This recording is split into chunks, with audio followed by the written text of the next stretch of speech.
I'm going to show you in this video how to color your line art.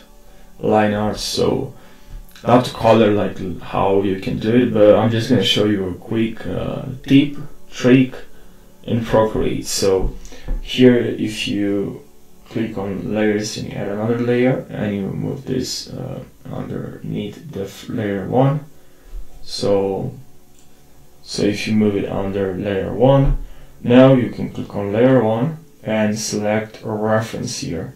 And now if you click on layer 2, you can simply just fill your line art very simply. Change the color and fill, and very important, click on continue filling, which is like this. Super simple but very efficient.